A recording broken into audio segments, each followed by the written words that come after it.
लागलं की अदृश्य शक्ती काय असते. आणि अशा वेगवेगळ्या ठिकाणी मी एकदा ते पवारसाहेबांबरोबर बसलो होतो. रॅपिड फायर असतात ना क्वेश्चन्स. बरं मला माहीत नाही, मी बसलोय त्यांच्याबरोबर आणि मी मी काहीतरी भेटणार होतो आणि मी 1 दिवस का 2 दिवस उशिरा आलो. 1 दिवस उशिरा आलो. मला बोलले कुठे होतात. मी म्हटलं माझ्या फार्मवर होतो.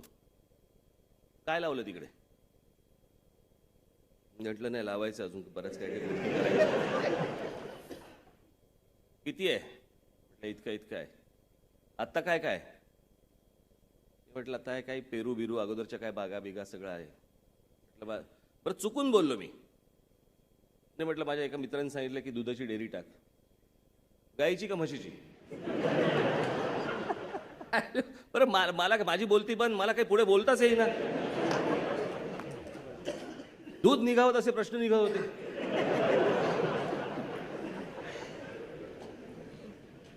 आणि मग त्यांनी मला एक किस्सा सांगितला. त्यांनी कसं होतं की हा नुसता प्रश्नाचा भाग नाहीये, त्याच्या खोलात जाणं, एखाद्या विषयाच्या खोलात जाणं. आणि त्यांनी मला सांगितलं, मी आत्ता हरियाणावरनं आलो आणि मी हरियाणाला मी तिकडे बघितलं की तिकडे मशीनचा जसं त्या मॉडेल फिरतात ना रॅम्पवरती, असं त्यांचं वाक्य होतं, माझं नाही वाक्य.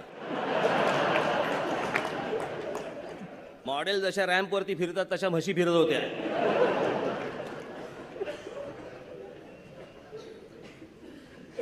आणि मग त्या कुठच्या प्रकारच्या म्हशी होत्या, काय होत्या, त्या किती दूध देतात, काय देतात, सगळ्या म्हणजे असा विषय नाही पवार साहेबांच्या बाबतीत की त्यांना क्षणाचाही विचार करायला लागतो. एखादी गोष्ट कुठची सांगितल्यानंतर त्यांचा ताबडतोब फोन उचलला जातो. हा अनेकांना अनुभव असेल, हा एकटा काय मला अनुभव अशातला भाग नाही, प्रत्येकाला अनुभव असेल.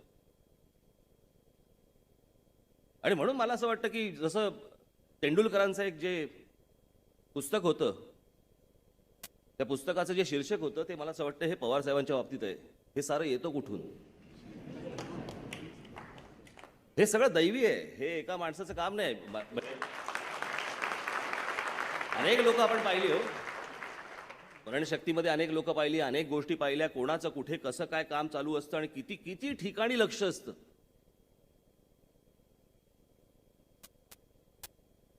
म्हणजे पवार साहेब खुश झाले, भीती वाटायला लागली. मला अनेक लोक सांगतात की पवार साहेबांनी तुमची स्तुती केली. म्हटलं अरे बापरे, मी काय केलं आता.